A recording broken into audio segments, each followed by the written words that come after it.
Welcome everyone. In these sessions, you are learning how to analyze a birth chart. In the last session, I explained the steps involved in birth chart analysis. In this session, we will analyze the horoscope of a famous and highly revered personality to give you greater clarity about the process. This is the horoscope of Great Swami Vivekananda in North Indian format, and this is in South Indian format. Now start with first point. First of all, we will find out Lagna. As you can see, in this birth chart, in first house, number 9 is mentioned. Since you are in learning stage, therefore for your convenience, I have mentioned first, second, third, fourth, 7th, 9th, 12th, etc. in all the houses. These are the numbers representing houses: first house, second house, third house, fourth house, 12th house, etc. In general, these are not mentioned in the horoscope. Only these numbers are mentioned: 9, 10, 11, 12, 1, 2, 3, etc. These numbers represent Rashis or sign. Right now, 9 is mentioned here. It means 9 is for Sagittarius. If number 1 is mentioned here, it means sign Aries is in this house. If number 10 is mentioned here, it means Capricorn is in this house. Right now, I have mentioned all the Rashis and their names, but you should learn all these. So start with Lagna or ascendant. As we know, first house of the birth chart represents Lagna or ascendant. Right now, in the first house is mentioned number 9. It means ascendant sign or Lagna sign is 9. And in Vedic astrology, 9 is for Sagittarius. Therefore, for this birth chart, Lagna or ascendant is Sagittarius. And Sagittarius is ruled by Jupiter. So, Lord of first house is Jupiter. So, you will mention Lagna or ascendant as Sagittarius and Lagna Lord or ascendant Lord Jupiter. Side by side check in which house Lagan Lord is present. So Lagan Lord Jupiter is placed in 11th house of this birth chart. And we know 11th house is known as Labh Bhav. Next, note down moon sign. So check in which house of this birth chart moon is present.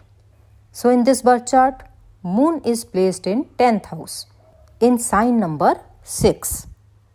6 is for Virgo, and Virgo is ruled by Mercury. So moon sign is Virgo and moon is placed in 10th house. Next, check placement of sun in the birth chart. Sun is placed in first house of the birth chart. So sun is placed in Lagna itself.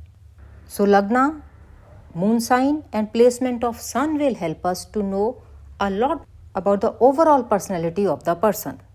First, note down each and every detail. After that, we will connect all the dots and will analyze the whole horoscope. Because when you study a horoscope, when you try to analyze it, you cannot analyze only one planet or only one house. You have to analyze that particular house or that particular planet with respect to all the 12 houses and mainly with respect to Lagna. Only then correct analysis is possible. So first we will note down each and every detail about this birth chart. Now note down the placement of all the 9 planets in the birth chart. First Lord or Lagan Lord is Jupiter. It is placed in 11th house, which is also known as Labh Bhav, house seen for profits, gains and public networks. Second house has sign Capricorn because number 10 is mentioned, and Capricorn is ruled by Saturn. Saturn is placed in 10th house of this birth chart. 10th house is seen for professional life and profession and public image, public dealings. Third house has number 11, sign Aquarius. Aquarius is also ruled by Saturn, and Saturn, as we have seen, is placed in 10th house in the house of profession. Second house is Dhan Bhav or Kutum Bhav, which is seen for our childhood family and accumulated wealth and assets. Third house is seen for our confidence, courage, talents, skills, etc. Fourth house has sign number 12, which is Pisces. This is also ruled by Jupiter, and as we have seen, Jupiter is placed in 11th house, in the house of profit. Fifth house has sign number 1, Aries. Aries is ruled by Mars. Mars itself is placed in 5th house. And we know Mars is in Swarashi in Aries. And also Aries is its Mool Trikon sign. Therefore, Mars is in a strong position in this birth chart in 5th house. Next, 6th house, known as Shatru Bhav, has sign number 2. 2 is for Taurus. Taurus is ruled by Venus. And Venus is placed in 2nd house of this birth chart. 2nd house, as I have told you, is Dhan Bhav or seen for childhood family. So 6th Lord is placed in 2nd house. Then 7th Lord, 7th house is number 3. 3 is for Gemini. Gemini is ruled by Mercury. Mercury is placed in 2nd house of this birth chart. So 7th Lord is placed in 2nd house of this birth chart. 8th Lord, 8th house is Cancer. Cancer sign is ruled by Moon, and Moon we have seen is placed in 10th house, house of profession. 9th house is number 5. 5 is sign Leo. Leo is ruled by Sun, and Sun is placed in Lagna. 10th house has number 6. 6 is sign Virgo. Virgo is ruled by Mercury. Mercury is placed in 2nd house. 11th house has number 7. 7 stands for sign Libra. Libra is ruled by Venus, and Venus is placed in 2nd house with Mercury. 12th house has number 8. 8 is for Scorpio. 12th house has sign Scorpio, and Scorpio is ruled by Mars. Mars is placed in 5th house of the birth chart, and it is in a strong position is in 5th house. It means Lord of 12th house is strongly placed in 5th house of this birth chart. So in this birth chart, Mars is in Mool Trikon Rashi Aries in 5th house, and Mars rules 5th house and 12th house. Also observe if any other planet is in Swarashi or Mool Trikon or exalted or debilitated. No, there is no other such planet. Rahu is placed in 12th house of this birth chart, and Ketu is placed in 6th house of the birth chart. As we have discussed earlier, if Rahu and Ketu are placed alone in any house of the birth chart, behavior of Rahu and Ketu is decided by the dispositor of that house. For example, Rahu is in 12th house in the sign of Mars. So in this birth chart, behavior of Rahu will be influenced by Mars, and Ketu is in the sign of Venus. So behavior of Ketu will be influenced by Venus. Now we will check which planet is placed in friendly sign and which is in inimical sign. Start with Sun. Sun is placed in Sagittarius, ruled by Jupiter. Sun and Jupiter have natural friendship. So Sun is in friendly sign. Mercury is in the house of Saturn. Mercury treats Saturn as Sam, neither friend nor enemy. Venus is in the sign of Saturn. Venus treats Saturn as natural friend. So Venus is in friendly sign. Third house has no planet. Fourth house, no planet. Fifth house, Mars is in Mool Trikon Rashi. Seventh house, no planet. Eighth house, no planet.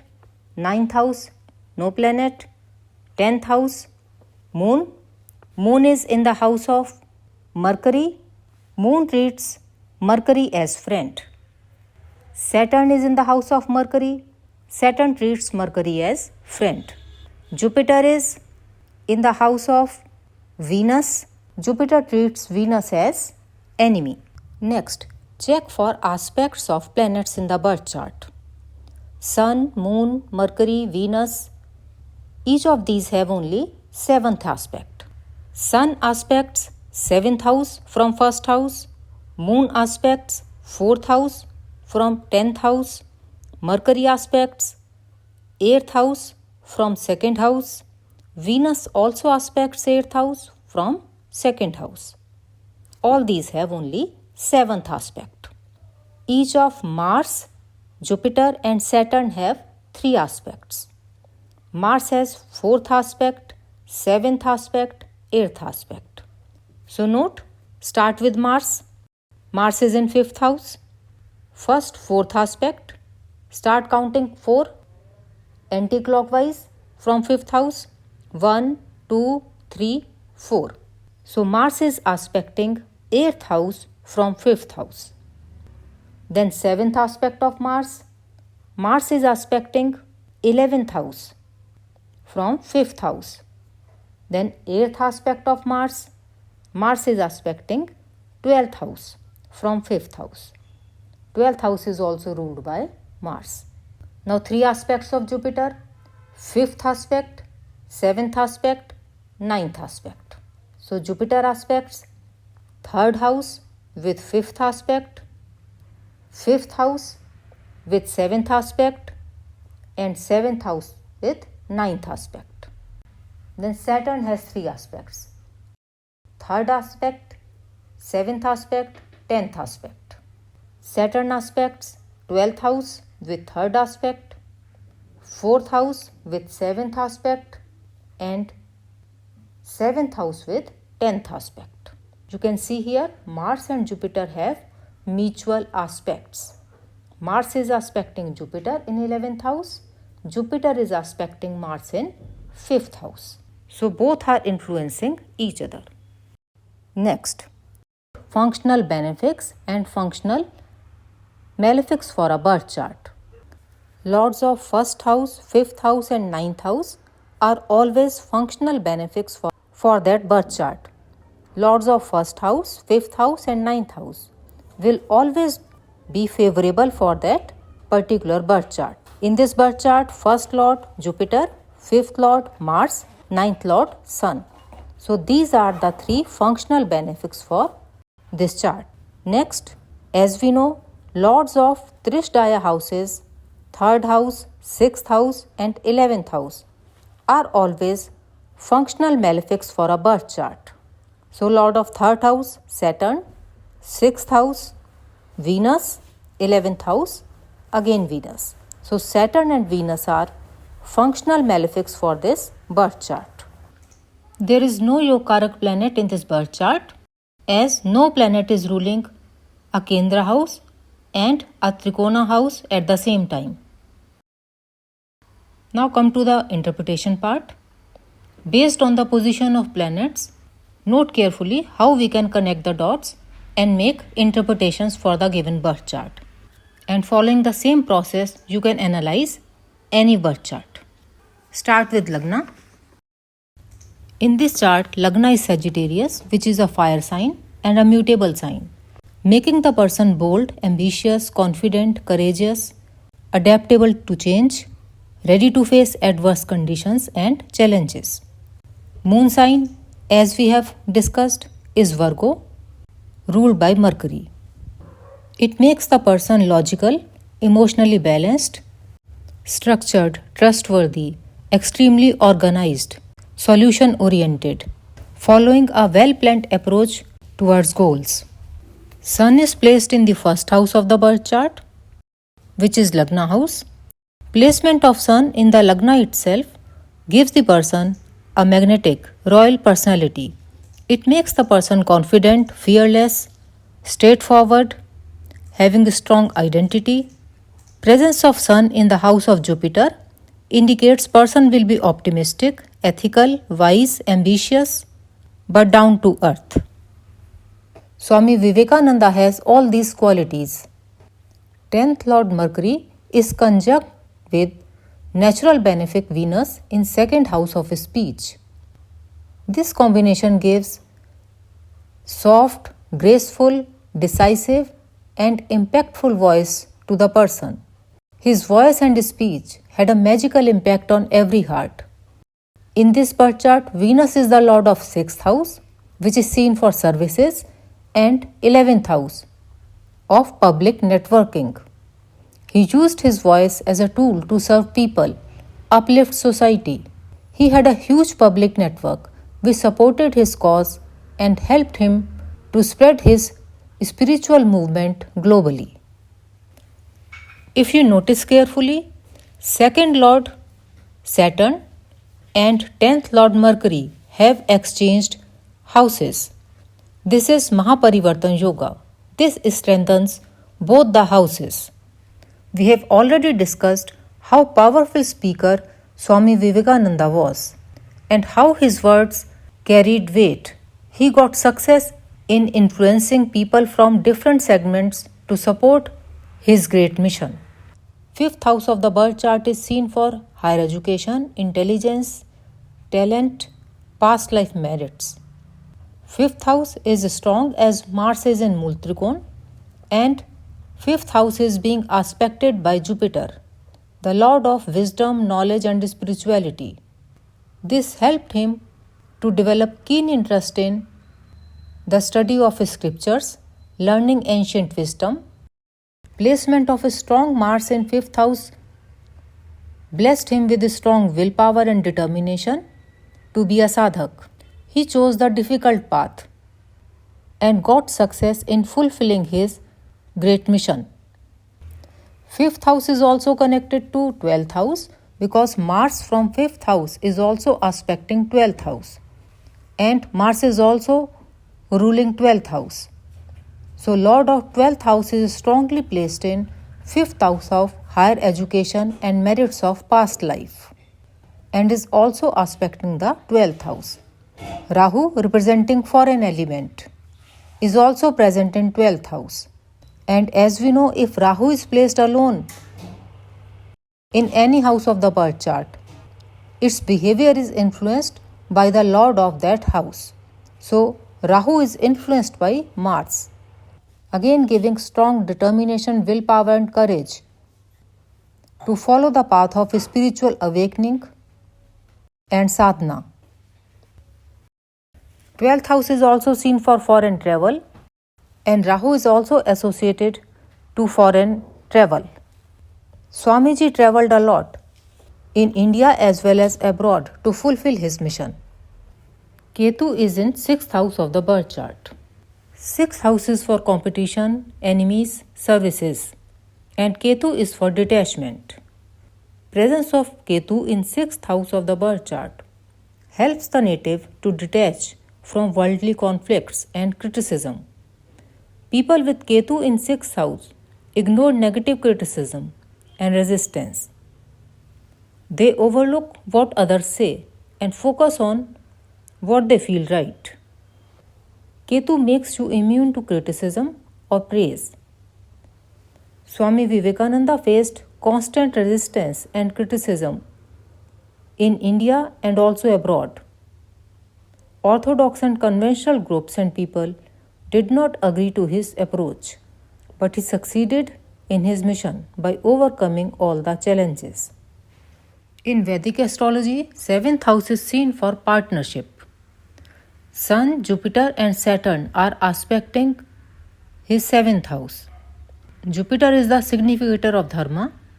Sun signifies king, royal class. Saturn represents service class.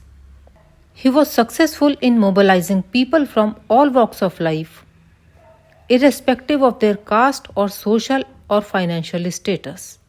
He received a huge response and built a strong partnership for his great religious and spiritual movement. Also note, Sun, the lord of 9th house, is present in 1st house, Lagna house. 9th house is the most auspicious house among the 3 dharma houses: 1st house, 5th house and 9th house. And 1st house Lagna house and Dharma house, 9th house, are directly related by the presence of 9th Lord in Lagna house. This is a great Lakshmi Yoga. Such a person is born with divine blessings. His or her life path is Dharma oriented. Swamiji's whole life was about Dharma, uplifting Dharma, preserving Dharma, and spreading Dharma. Also, 9th house is seen for teachers, elders. He had great respect for his Guru, Swami Ramakrishna Paramhans, and his Guru played a key role in shaping his life. 10th house. 8th Lord Moon and 2nd and 3rd Lord Saturn are conjunct in 10th house of profession. Saturn signifies hard work, patience, discipline, justice. And 2nd house is for speech and communication. 2nd house is seen for speech and 3rd house is for courage, willpower, communication and other talents. Conjunction of these two planets, and also we have discussed above that 2nd Lord Saturn and 10th Lord Mercury have exchanged places. This is a great yoga which strengthens both houses, 2nd house as well as 10th house. So the conjunction of Moon and Saturn in 10th house of profession is responsible for a disciplined routine and ability to work hard to achieve goals. Saturn is the significator of karma and natural significator of 10th house. And Saturn is not for materialism. That is why Swamiji worked relentlessly for the cause of Dharma. His motives were not personal fame, wealth creation for enjoyment, or achieving some materialistic career goals. He worked for masses. His movement inspired millions of people. Moon as 8th Lord signifies deep, intense emotions, inner transformation. He became a public figure because of his selfless service and dedication to his cause, not because he was striving for the fame or public recognition. 11th house. 11th house is known as Labh Bhav, which is seen for profits, gains, popularity, recognition, wealth creation, and networking to achieve personal goals. Jupiter, the Lagna Lord, is placed in 11th house. Placement of Ascendant Lord in the house of profit in the sign of Libra, in the house of profits and networking, is a highly favorable position in the birth chart. This placement helps the person to create a place for self through personal efforts, and person always works in a positive direction to achieve the target. Swami Vivekananda had a great vision. He started a mass movement and involved different segments of society, not for personal gains or popularity or wealth creation, but to create a balance and harmony in society at national and international level. Swami Vivekananda was a great sannyasi, sadhak, monk, a true visionary who dedicated his life to serve humanity and preserve dharma. He had no love for materialistic comforts and enjoyment. All these qualities and purpose of his life are clearly visible also in his dharma triangle and moksha triangle of his birth chart. If you notice, dharma triangle, 1st house, 5th house and 9th house is well positioned. 9th Lord is in 1st house, Lagna house. 5th Lord is strong in 5th house. So lords of both dharma houses are in dharma triangle, 9th Lord in 1st house and 5th Lord in 5th itself. And 1st house and 5th house are also connected. 1st Lord is aspecting 5th house and 5th Lord is aspecting 1st Lord through mutual aspects. Also observe the moksha triangle, 4th house, 8th house and 12th house. It is also well connected. 4th Lord Jupiter aspects 12th Lord Mars. 8th Lord Moon aspects 4th house. 12th Lord aspects 8th house. 4th Lord and 12th Lord aspect each other. All placements in his birth chart align with his enthusiasm and thirst for spiritual awakening and liberation. And throughout his life, he lived the life of a monk and a wanderer, traveled a lot for the sake of Dharma. His life itself was a spiritual journey. For better clarity and understanding, listen to both these sessions 2 or 3 times and then practice on your own. Subscribe the channel for informative, well-explained sessions in Vedic astrology. And please don't forget to hit the like button. The results a planet can deliver in a particular house of a horoscope depend not only on its position in the horoscope but also on number of other factors like its placement, conjunction with other planets, aspects of other planets, house lord positions, etc. And all these need to be studied collectively to draw inferences. First step is to master all fundamental rules. To learn more about Vedic astrology, please watch Vedic astrology classes, session 127.